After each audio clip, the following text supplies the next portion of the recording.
देहरादून में सीएम धामी ने उच्च अधिकारियों के साथ की बैठक। सिलकयारा सुरंग में फंसे श्रमिकों को खाद्य सामग्री उपलब्ध कराने के दिए निर्देश। तेलंगाना में राजनीतिक गलियारों में सियासी हलचल तेज। कांग्रेस नेता राहुल गांधी ने रैली को किया संबोधित। रायपुर में सीएम बघेल ने परिवार के साथ किया मतदान। भूपेश बघेल ने किया जीत का दावा। राजस्थान में प्रियंका गांधी का पीएम मोदी पर तंज। कहा, राजस्थान के कोने कोने में घूम रहे जैसे सीएम ढूंढ रहे हैं। चिंता का विषय बना सिलकयारा टनल हादसा। दैवीय आपदा की जताई जा रही आशंका। नमस्कार, स्वागत है आपका आज की खबर में। मैं हूं आपके साथ रागिनी सिंह राठौर। रुक करते हैं दिन भर की बड़ी खबरों का। उत्तराखंड सचिवालय देहरादून में मुख्यमंत्री पुष्कर सिंह धामी ने शासन के उच्च अधिकारियों की बैठक ली। इस दौरान उन्होंने अधिकारियों को सिलकयारा टनल में फंसे श्रमिकों को खाद्य सामग्री उपलब्ध कराने के निर्देश दिए। मुख्यमंत्री ने रेस्क्यू अभियान की समीक्षा करते हुए गढ़वाल कमिश्नर को तकनीकी एजेंसियों को हर तरह से संभव सहयोग देने को कहा। आपको बता दें कि सीएम पुष्कर सिंह धामी ने जिला प्रशासन के अफसरों से लगातार रेस्क्यू अभियान का अपडेट लिया। वहीं बैठक में सीएम ने कमिश्नर, पुलिस महानिरीक्षक और राहत बचाव एजेंसियों से पहले विस्तार में अपडेट ली और कहा कि किसी भी प्रकार की लापरवाही नहीं होनी चाहिए। भारत सरकार के NHIDCL के द्वारा ये काम किया जा रहा था और सुरंग का काम लगभग पूरा होने वाला था। 400 मीटर लगभग सुरंग बची हुई थी और इसको मॉनिटर भी वही लोग कर रहे थे। लेकिन आगे के लिए जितने भी इस प्रकार की सुरंगों का, टनल्स का, क्योंकि हमारे राज्य में बहुत अधिकाधिक इसकी आवश्यकता भी है और निर्माण कार्य भी हो रहे हैं, हम इन सभी की समीक्षा करेंगे। और इनकी समीक्षा के साथ साथ क्योंकि पहले हम सभी शहरों की बेयरिंग कैपेसिटी का भी अध्ययन कर रहे हैं, वो भी आकलन कर रहे हैं। और इसके तेलंगाना के विधानसभा चुनावों के लिए राजनीतिक दलों का प्रचार तेज हो गया है। वहीं अब कांग्रेस नेता राहुल गांधी ने कहा कि राज्य के विधानसभा चुनाव में उनकी पार्टी के समर्थन का तूफान आने वाला है और सत्तारूढ़ BRS बुरी तरह हारेगी। खम्मम जिले के पिनापाका में एक रैली को संबोधित करते हुए उन्होंने आरोप लगाया कि BRS का भ्रष्टाचार पूरे राज्य में देखा जा सकता है और कांग्रेस का पहला लक्ष्य तेलंगाना में जनता की सरकार बनाना है और उसके बाद केंद्र की नरेंद्र मोदी सरकार को बाहर किया जाएगा। राहुल गांधी ने कहा कि यह कांग्रेस ही थी जिसने तेलंगाना राज्य के वादे को पूरा किया और हैदराबाद को दुनिया की IT राजधानी बनाया। छत्तीसगढ़ में दूसरे और अंतिम चरण का मतदान समाप्त हो चुका है। बता दें, प्रदेश में निर्वाचन आयोग ने विधानसभा चुनाव के लिए 2 चरणों में मतदान किया, जिसके तहत पहले चरण का मतदान 7 नवंबर को संपन्न हुआ। आज यानी 17 नवंबर को अंतिम चरण के लिए 70 सीटों पर वोट डाले गए। इसी कड़ी में पाटन के करुणडीही के प्राइमरी स्कूल में मुख्यमंत्री भूपेश बघेल ने परिवार के तमाम सदस्यों के साथ मतदान किया। मतदान के बाद भूपेश बघेल ने जीत का दावा करते हुए कहा कि अब की बार 75 पार। राजस्थान विधानसभा चुनाव को लेकर राजनीतिक गलियारों में सियासी हलचल तेज है। वहीं कांग्रेस महासचिव प्रियंका गांधी वाड्रा ने सागवाड़ा में रैली को संबोधित किया। इस दौरान उन्होंने विपक्षी बीजेपी पर जमकर हमला बोला। प्रियंका गांधी ने कहा, जब चुनाव आता है बीजेपी धर्म की बात करती है। हम लोग सब धार्मिक हैं। राजनीति में अगर आपके धर्म का इस्तेमाल हो रहा है, राजनीति का मतलब दिल में सेवा भाव है। कांग्रेस सेवा की राजनीति करती है। प्रियंका गांधी ने कहा कि आपको एक बहुत बड़ा निर्णय करना है। आप सोच समझ कर निर्णय करेंगे तो आप ऐसी सरकार चुनेंगे जो आपके लिए काम करेगी। आज पूरे देश में किसान परेशान है।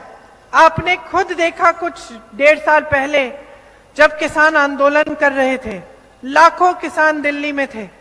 आपको याद होगा सर्दी का मौसम था।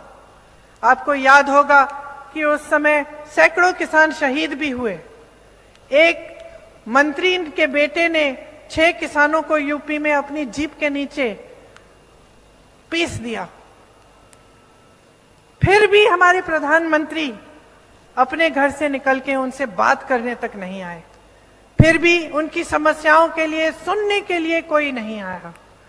महीनों के लिए बैठे रहे, पानी नहीं था, बिजली नहीं थी, बैठे रहे महीनों के लिए, अपनी खेती को छोड़ के बैठे रहे अपने लिए आंदोलन करने के लिए। किसी ने उनको पूछा नहीं। जैसे जैसे चुनाव आ रहा था, बहनों और भाइयों, अचानक वो कानून वापस ले लिए, क्योंकि इस सरकार का ध्यान सिर्फ चुनाव पे रहता है। आज किसान जूझ रहा है, महंगाई इतनी है, GST जो केंद्र द्वारा लगाई हुई टैक्स है हर चीज पे है, उसके ऊपर से पेट्रोल डीजल कितना महंगा है, ट्रैक्टर पर भी GST है। तो ये सब जब महंगाई इतनी है और मुश्किलें भरी हुई हैं, तो देश का किसान क्या करे।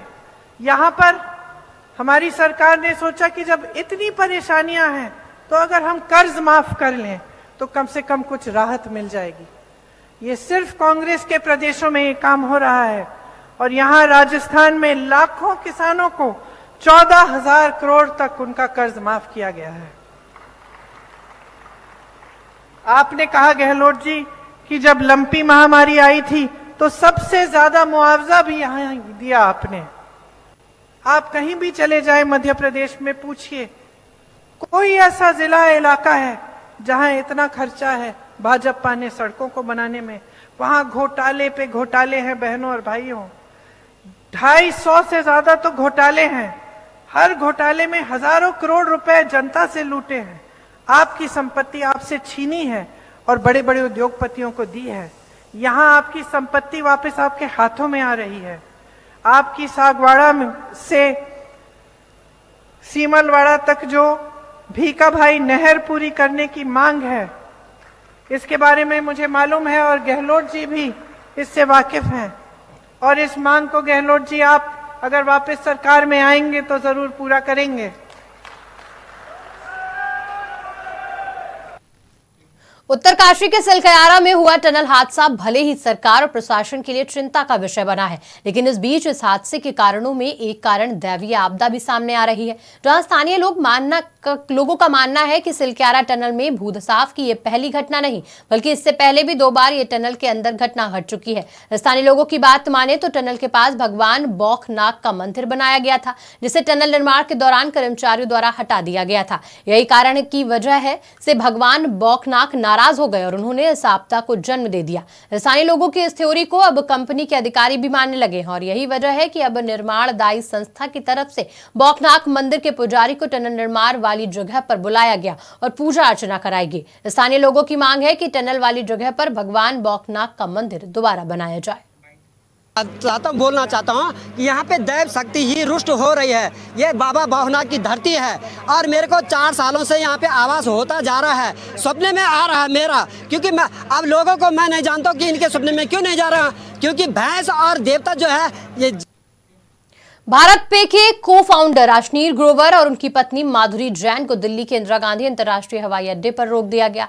वे यहां से न्यूयॉर्क जा रहे थे। दिल्ली पुलिस की इकोनॉमिक ऑफिसेंस विंग के कहने पर सरकार द्वारा इन दोनों के खिलाफ लुकआउट सर्कुलर जारी किया गया है। अश्नीर ग्रोवर और माधुरी जैन को दिल्ली में उनके घर पर वापस भेज दिया गया। उन्हें अगले सप्ताह ईओडब्ल्यू ने जांच और पूछताछ में शामिल होने के लिए कहा। ईओडब्ल्यू ने इसी साल 10 मई को भारत पे के पूर्व मैनेजिंग डायरेक्टर और को फाउंडर अश्नीर ग्रोवर और उनकी पत्नी माधुरी जैन और उनके खिलाफ एफआईआर दर्ज की थी। इस शिकायत में कंपनी ने इन सभी पर फंड्स की हेराफेरी का आरोप लगाया था। पिछले साल मार्च में अश्नीर ग्रोवर ने भारत पे के मैनेजिंग डायरेक्टर और बोर्ड डायरेक्टर के पद से इस्तीफा दिया था।